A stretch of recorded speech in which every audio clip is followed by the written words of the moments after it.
Planeta Terra, 2020. 25,9 milions de persones han fugit dels seus territoris i ara viuen com a refugiades arreu del món. D'aquestes persones n'hi ha que fugen per motius com la raça, la religió o la nacionalitat. D'altres per pertànyer a un determinat grup social, qüestions d'ètnia, orientació sexual. Unes per l'opinió política, altres per guerres o per violència. En l'actualitat, presenciem els nivells de desplaçaments més alts mai registrats. Vivim en un món on cada 2 segons una persona es veu obligada a desplaçar-se com a resultat de conflictes i persecucions. A Síria, 6,7 milions de persones estan refugiades i a Sudan del Sud, 2,3 milions.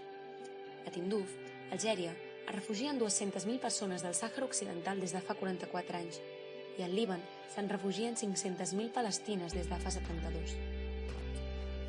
I Sabadell? Què es fa a nivell municipal per millorar la situació d'aquestes persones? Sabadell, ciutat acollidora, compta amb programes i accions adreçades a persones refugiades. Per entendre-ho bé, dividirem aquestes accions en dues. Per una banda, trobem els programes i accions que es porten a terme en l'àmbit local, que són, en primer cas, el Programa Estatal d'Acollida per Persones Sol·licitants d'Asil. Aquest programa consta de 3 fases i a Sabadell, cadascuna d'aquestes compta amb la col·laboració d'entitats sabadellenques que les porten a terme.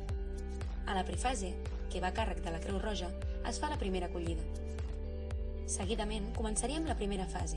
Sabadell, en aquesta, posa a disposició de persones refugiades 65 places a pisos d'acollida i les entitats CEAR i Fundació Apipacam s'encarreguen de l'atenció integral i la formació, entre d'altres.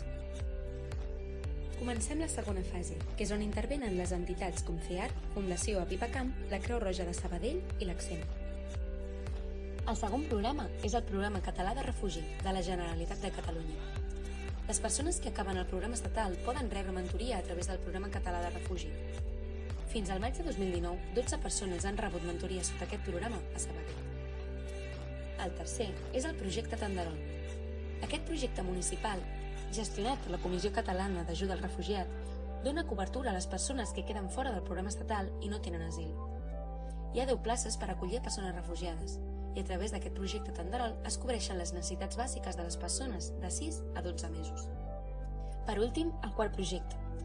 A Sabadell comptem amb la Plataforma Ciutadana per a Refugiats, que és on diferents grups municipals, entitats, empreses i altres aporten idees i recursos per millorar la situació de les persones refugiades.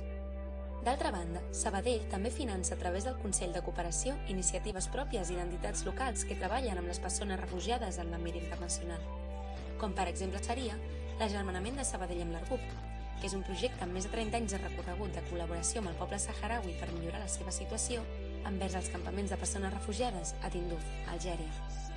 Una altra iniciativa seria el projecte Arts for Smiles, en el que la creació d'una xarxa d'artistes palestins residents a camps de refugiats al Líban promou l'intercanvi amb artistes sabadellencs, entre d'altres projectes.